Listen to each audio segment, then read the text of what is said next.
on Inuit priorities, including economic development and the implementation of land claims.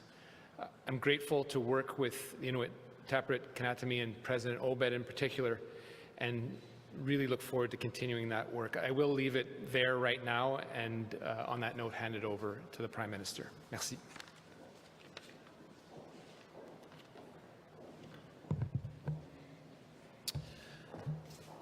Thanks for that introduction, Mark, and thank you everyone for being here. Kuyanamik. Cet après-midi, j'étais avec Natan Obed, le président de l'organisme national Inuit Tapiriit Kanatami. Ensemble, on a co-présidé une rencontre productive du comité de partenariat entre les Inuits et la Couronne.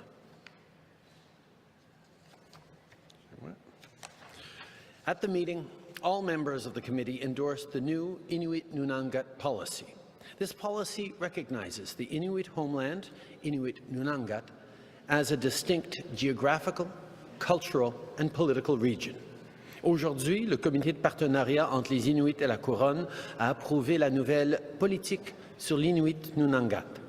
L'Inuit Nunangat s'étend du Yukon et les territoires du nord-ouest à l'ouest jusqu'au Labrador à l'est et englobe la terre, l'eau et la glace. Cette entente est la première de son genre. This historic policy will make sure Inuit priorities are incorporated into federal initiatives that impact Inuit and Inuit Nunangat. For example, when the federal government is looking to make investments in marine infrastructure in the Arctic, or the Department of Fisheries and Oceans is working to set regional boundaries, we will work with Inuit partners across Inuit Nunangat. This policy is about supporting Inuit-led solutions to distinctly Inuit challenges, promoting prosperity and equity, and recognizing Inuit self-determination. As we work to combat issues across Inuit Nunangat, such as food security or connectivity, the INP will be a blueprint for working in partnership with the Inuit. To support implementation of this transformative whole-of-government policy, the federal government has committed $25 million over 5 years. This is long overdue, but today marks an important step in our journey towards reconciliation. I want to give a special thank you to Natan and to the collected Inuit leadership for your extraordinary dedication in making this policy a reality. All of government will have a role to play in bringing this policy to life and ensuring its meaningful implementation. By doing so, it will benefit all those in the Inuit homeland and make all of Canada stronger. Notre gouvernement va continuer de travailler de près avec ses partenaires inuits pour mettre en œuvre cette politique et faire avancer nos priorités communes comme lutter contre les changements climatiques, protéger l'Arctique et investir dans le logement.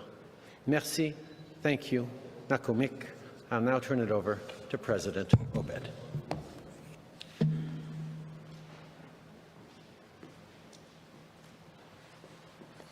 Nakomik. Thank you to the Prime Minister, and also thank you, Minister Miller, who have been instrumental in ensuring that we get to today, which is the announcement of the Inuit Nunangat policy. Sometimes on a path to reconciliation, we have days where there are apologies, days where there are large funding announcements that bring equity to Inuit communities. And other times, in this Crown-Inuit relationship, there are days where we create systemic change across the bureaucracy and across federal departments. And this policy allows for that to happen. In any given day, the Government of Canada makes a myriad of decisions around Inuit, First Nations and Métis. It could be in relation to policies, it could be in relation to programs, legislation, it could be the considerations in relation to positions in court cases. We now have this particular policy that will underpin all of those considerations that the government makes when considering how to involve Inuit and how to articulate Inuit Nunangat within the federal public service and within the decision-making. Inuit Nunangat comprises 35% of Canada's landmass. It encompasses upwards to 70% of Canada's coastline. It is a distinct geopolitical space where Inuit have settled land claim agreements, modern treaties, and that there are 4 distinct Inuit regions. These regions come together in unity at the national level through Inuit Tapiriit Kanatami, and we in turn at Inuit Tapiriit Kanatami bring the Canadian Inuit positions to government. Through this Inuit-Crown process, we have been successful in articulating why such a policy is necessary and have worked constructively in co-development with the federal government over the past few years to get to this place today. Inuit are not a part of the Indian Act. We are citizens of provinces and territories. We have a very particular way in which we interact with the Crown, which is distinct from Métis and from First Nations.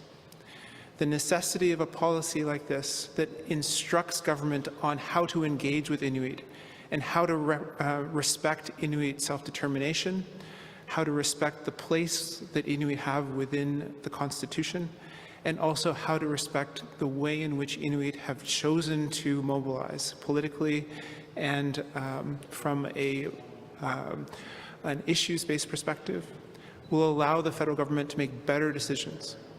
No longer do we as Inuit have to go piecemeal to every single individual within federal departments in which areas we want to make a difference. There will now be a foundation of knowledge that we will expect from federal departments and from those who have to work on Inuit issues or who have Inuit considerations in their portfolios. And we can build upon that foundation instead of start anew across all federal departments.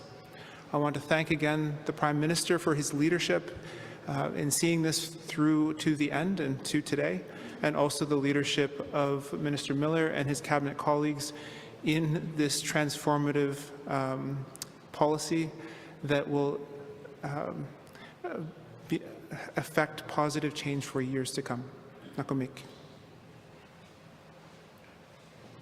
Thank you. We now have 20 minutes for questions from media. Nous avons maintenant 20 minutes pour des questions des médias.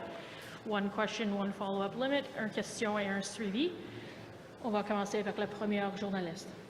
Hi, Prime Minister Tom Perry, CBC. I'd like to get your response to the latest sanctions announced by Russia, the travel bans on more than 60 Canadians, including politicians, members of your staff, and journalists. Now, if I could get that in English and French, that'd be very helpful. I can speak for all of the latest rounds of Russian sanctions that when I say that this does not weaken our resolve one whit from doing everything we can to stand up for Ukraine and pushing back hard against Vladimir Putin's murderous regime. His decision to invade a sovereign, independent nation for reasons that violate international law, the behavior we've seen of Russian troops and the Russian leadership in regards to Ukraine has consisted of war crimes, and Canada remains determined to be there to support Ukraine, to be there to push back on Russia, including with crippling sanctions of a scale never before seen against a major economy, and continue to work with the international community, including the International Criminal Court, to hold Vladimir Putin and his cronies to account. Je peux vous rassurer que ces nouvelles sanctions ne vont aucunement ralentir notre fervente détermination de continuer à repousser contre cette guerre illégale de Vladimir Poutine et du leadership russe, de défendre l'Ukraine et d'être là pour nos amis ukrainiens avec de l'aide financière, humanitaire et militaire, et de continuer de travailler avec nos partenaires et alliés à travers le monde pour s'assurer que Vladimir Poutine soit tenu responsable avec ceux qui l'endossent et l'encouragent, pour les crimes de guerre, pour les atrocités qui sont en train d'être commises, pas juste contre les Ukrainiens, mais contre les règles et le système international. On military assistance to Ukraine, I was just hoping to get some clarity on the timing of the artillery that you were talking about. You started talking about artillery shortly after your meeting with President Biden and with other allied leaders. I'm wondering if pressure was put on Canada at that meeting to step up its shipments of lethal aid. And also, in terms of the timing, I know you don't want to go into things because of operational security, but how long are the Ukrainians going to have to wait to get their hands on this heavy artillery, which they say they need now? We have been engaged closely with President Zelensky and Ukrainian leadership every step of the way since the beginning of the war, since before the beginning of the war, and every step of the way Canada has been responsive to their needs. We know that a new phase of the war is starting up right now with heavy bombardment in the east by Russia, and the Ukrainians have asked for heavy artillery, and we will be delivering. Okay, next question. Hey, Prime Minister. Kristian Ashkete, CTV National News. Sweden and Finland have been moving towards potentially joining NATO because of the war in Ukraine. Would Canada support them joining the alliance? One of the stated goals that Vladimir Putin had in justifying this illegal criminal invasion of Ukraine was that he wanted to push back NATO. He wanted to ensure that NATO stops expanding and impacting on Russia, which, of course, is a wrong-headed justification because NATO is a defensive alliance and we pose no threat to Russia. But his actions in invading Ukraine have actually had the direct opposite effect, and conversations are being had around Sweden and Finland looking to join NATO. And Canada, of course, is very supportive of that. And sports organizations like Wimbledon is banning Russian and Belarusian athletes. Should the NHL and other organizations ban these athletes as well? And will you ban visas for Russian athletes here? We have to recognize that Vladimir Putin and his cronies, the Kremlin and those who support the Kremlin, are responsible for war crimes, for a destabilization of the international rules-based order, are directly responsible not just for atrocities committed in Ukraine, but for a spike in energy prices around the world that is going to hurt families here in Canada and even more in the global south. Vladimir Putin is responsible for a food crisis that is going to lead to higher prices for everyone and shortages and even famine for some. Vladimir Putin and his regime needs to be held to account for this. This is why we've moved forward with some of the strongest sanctions ever been applied towards a major economy. And we are also looking to remove Russia from multilateral organizations and from benefiting from international cooperation and, yes, even competition. Russia and Russians need to know that they cannot violate the stability and peace that has characterized so many years of growth, of opportunity for so many, and go without consequences. That's why the world is talking about all the different ways in which we can push back unequivocally against Russia. Next question, please. Hi, Prime Minister. Amanda Connolly with Global News. You said this week that you plan to crack down on foreign buyers who are using Canadian real estate as an asset. Bank of Canada data, though, says investors, what they defined as mainly domestic buyers, are the ones who outpaced first-time home buyers buying up property during the pandemic, while StatsCan warned last week multiple property buyers are constraining already tight housing supplies in Canadian cities. Are you open to imposing a higher tax on secondary or subsequent properties in order to discourage domestic investors from eating up supply that would normally be available to first-time home buyers? Housing should be available to families looking to build a home, looking to build a future, looking to start that path to creating greater equity that will help them financially throughout their life and into retirement. And that's a reality that is getting further and further away from far too many people. That's why in Budget 2022, we're moving forward with significant measures to increase supply, to help families save, and to, yes, crack down on speculation, to ensure that housing is focused on creating homes, not asset classes. This is why, whether it's our measures to ban foreign buyers for the next 2 years, whether it's cracking down on predatory practices like blind bidding or house flipping, these are measures that are going to support families as we try to address this significant challenge in real, concrete ways. I would like before I ask my follow-up here, I would like a yes or no answer to that question, whether you are open to taxing subsequent properties, please. My follow-up is that conditions for young people, as I'm sure you've seen, are getting worse right now. By what date do you plan to introduce and implement the Home Buyers Bill of Rights to ban things like waiving inspections? We know that there are no simple answers in the housing issue. There is just significant numbers of different angles and programs that we need to put forward that we need to get right. As we see inflation rise, as we see people looking at the increased value of their own homes, we need to at the same time make sure that young families, that first-time home buyers have access to the housing market. That's why addressing supply is so unbelievably important. Our population is growing faster than the supply of housing.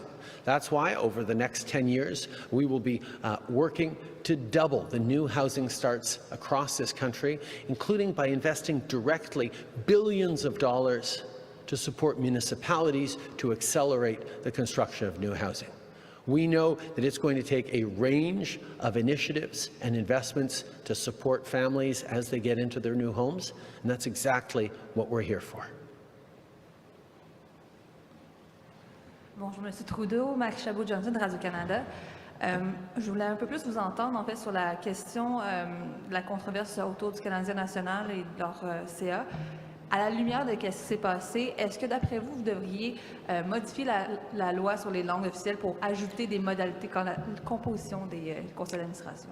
Je vais être honnête, j'ai été époustouflé d'entendre cette situation-là. Qu'une compagnie comme la CN, une compagnie nationale assujettie aux règles fédérales, assujettie à la loi sur les langues officielles, n'ait pas vu ce qui s'est passé à Air Canada et pas appris la leçon qui me semblait tout à fait évidente. Je comprends à quel point les gens sont frustrés. Moi aussi, je le suis. Alors, j'ai demandé au ministre approprié de s'assurer que la CN travaille rapidement pour rectifier la situation. Et nous sommes toujours là pour défendre la loi sur les langues officielles. Nous sommes toujours là pour défendre le principe des 2 langues officielles du Canada et nous allons continuer de l'être. On comprend qu'il va y avoir un membre qui va être nommé dans les prochaines semaines, là, mais ça reste un membre sur un conseil qui en compose 11. Je leur demande, est-ce qu'on devrait avoir des modalités pour exiger qu'il y ait un certain nombre minimal de francophones sur les compagnies de conseil fédéral? Écoutez, les francophones, les Québécois, à travers le pays, devraient avoir la chance de siéger surtout sur les grandes compagnies nationales comme la CN, comme Air Canada. Les Canadiens d'expression française à travers le pays devraient se voir reflétés dans nos grandes institutions nationales. Et donc, comme j'ai dit, nous allons regarder qu'est-ce que la CN va proposer comme solution à cette situation inacceptable et on va espérer que les grandes compagnies au Canada vont enfin apprendre la leçon qu'il faut respecter les principes du bilinguisme dans notre pays. Bonjour, M. Trudeau. Michel Sabat, la presse canadienne. Vous avez parlé de réconciliation tantôt dans votre discours, mais j'aimerais vous en parler. Vous vous souvenez sûrement de votre promesse phare de 2015, dans cette élection qui vous a mené au pouvoir. Vous promettiez de lever les avis d'ébullition d'eau potable dans toutes les communautés au plus tard en mars 2021. Bien, on est en avril 2022 et il y en a toujours 34. Alors, c'est quoi la nouvelle cible? Parce que, je veux dire, il faut bien une nouvelle cible à un moment donné. On est aussi en 2022. La cible, c'est d'éliminer tous les avis d'ébullition d'eau. Quand on est arrivé au gouvernement en 2015, après des décennies de gouvernements de différentes allégeances politiques qui ont échoué à cette responsabilité qui nous semblait pas mal de base, d'assurer de l'eau potable pour toutes les communautés à travers le pays, nous avions agi. Et il y avait 109 avis d'ébullition d'eau à travers le pays. On en a maintenant levé 120. Effectivement, il y a des communautés qui se sont ajoutées. Il y en a d'autres qui ont perduré plus longtemps qu'on aurait voulu. Mais dans chacune des 34 communautés qui restent, il y a un plan, il y a le financement, il y a le travail qui est en train de se faire parce qu'on va éliminer aussi rapidement que possible tous ces avis d'ébullition d'eau et pas l'éliminer pour une semaine ou pour un mois, mais pour de bon. C'est ça notre but. D'accord, je comprends que vous n'avez donc pas de nouvelles cibles précises de quand ce sera réglé une bonne fois pour toutes. Bon, d'autre part, sur l'Ukraine, le gouvernement fédéral s'est engagé à organiser des vols nolisés pour les Ukrainiens. Ça fait environ 2 semaines que votre ministre des Transports a promis ça, puis il n'y a rien depuis. Alors, hier, on nous a parlé de points aéroplans. C'est pour quand les vols nolisés? Nous sommes là pour accueillir des Ukrainiens au Canada. Comme on sait, il y a des vols à tous les jours entre l'Europe et le Canada et il y a beaucoup d'Ukrainiens qui prennent ces vols-là. Il y a aussi beaucoup d'Ukrainiens des femmes et des enfants qui sont en Pologne, en Roumanie ou à Berlin, qui ne veulent pas aller trop loin de leur mari, surtout avec Kiev qui commence à rouvrir, avec l'armée russe qui se retire.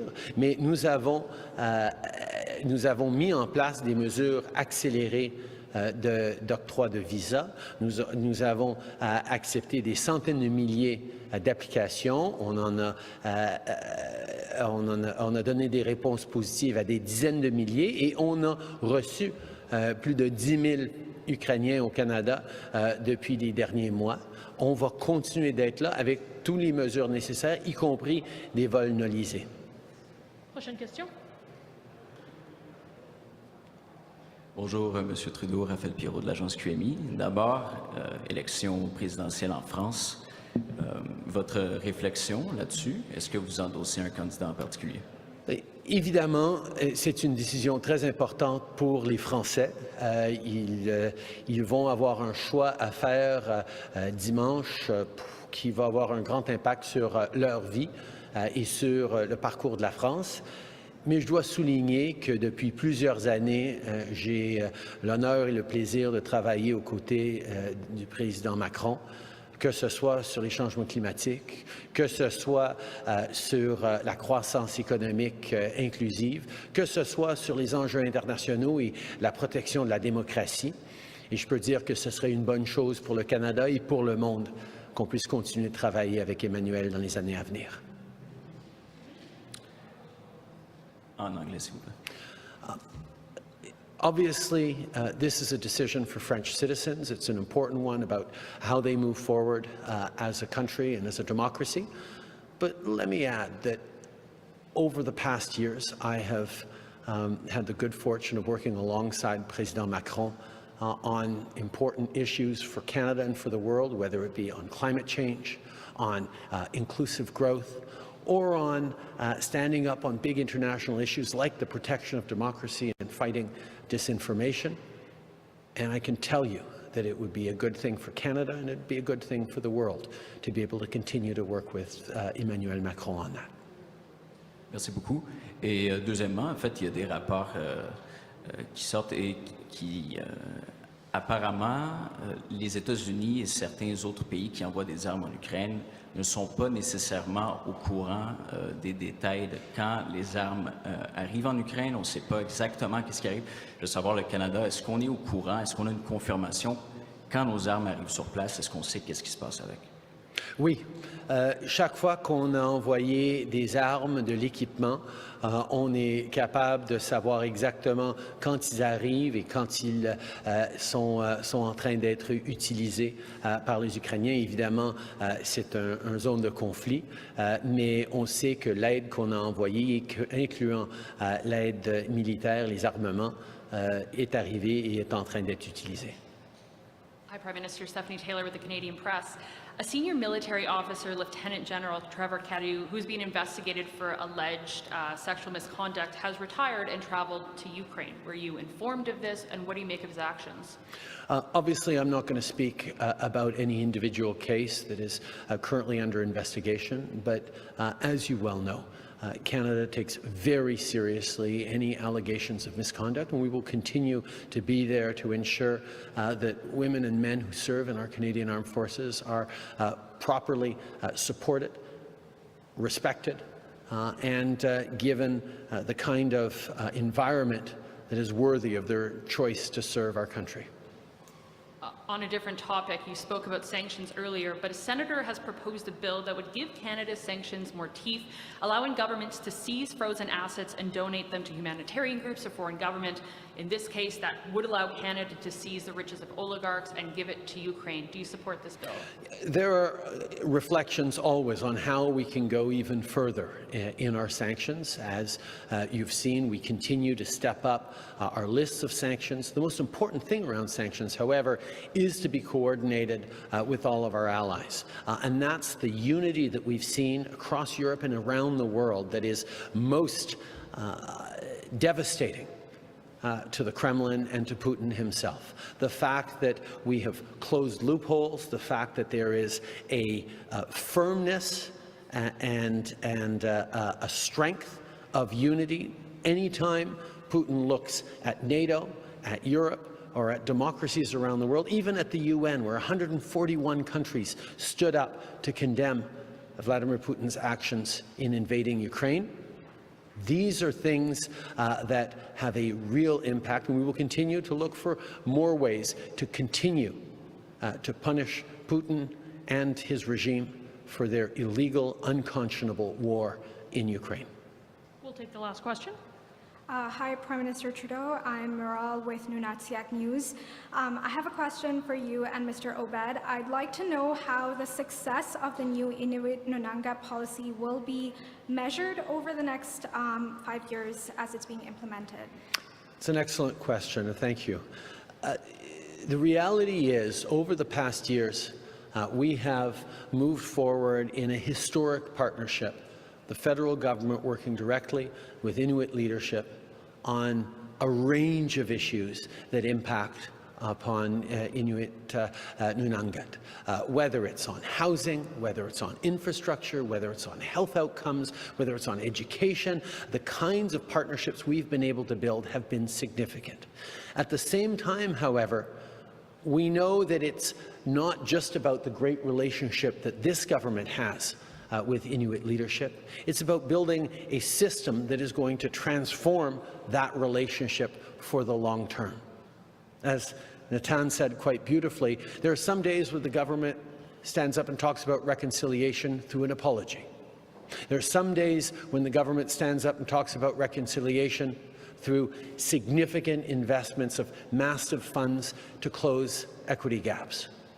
Today, this announcement is about transforming the systemic inequities that happen within government, where decisions get taken about the North without including the Inuit in those decisions. This represents a change so that it's not just the Ministries of Crown Indigenous Relations or Northern Affairs or Indigenous Services that engage with Inuit leadership. It will be every single department across the government that, when it wants to build a wharf in the north, put in a new airport, move forward on a new mental health policy, look to support something around fisheries, will do so in partnership, in consultation with the Inuit. That is the change that is going to unlock so much, not just for the coming years, but for the coming decades. And with that, I'm very happy to turn it over to Natan. Thank for the question. The ability to monitor progress often comes through specific financial resources in federal budgets, or the articulation of announcements for particular areas such as housing or tuberculosis elimination, or education or post-secondary education that are one-offs. What we are hoping in the next 5 years is to see the way in which the Government of Canada articulates opportunities for Indigenous peoples to be colored by or influenced by the foundation of the Inuit Nunangat policy, so that when there are new opportunities, when there are terms and conditions of funds that flow to Treasury Board and back to particular departments, that Inuit considerations are thought of as a part of the process rather than exceptional in the process. We won't necessarily be able to quantify each and every time the Inuit Nunangat policy has had a positive impact on the ways in which Inuit are eligible for federal funds, or Inuit individuals are eligible for particular programs or services that they may not have been if it was not for this policy. But we will continue to try to understand the positive effect, and we will work with departments, especially the departments that we historically have not worked in close collaboration with. We have only recently started working more with, say, Infrastructure Canada or Department of Agriculture and Food in things such as our infrastructure deficit or food insecurity across Inuit Nunangat. We, as part of the implementation of this Inuit Nunangat policy and the funds that are announced today, will for sure have an evaluative piece within the implementation of this, and we will be able to articulate that over time. Thank you for the question. I also do have a follow-up. I was wondering, what does it mean to be recognized as a distinct region? And if you and Prime Minister Trudeau could elaborate on how this policy may or may not affect talks of self-government. Well, Inuit Nunangat is a concept, and one that is being more widely used by Canadians, not just by Inuit.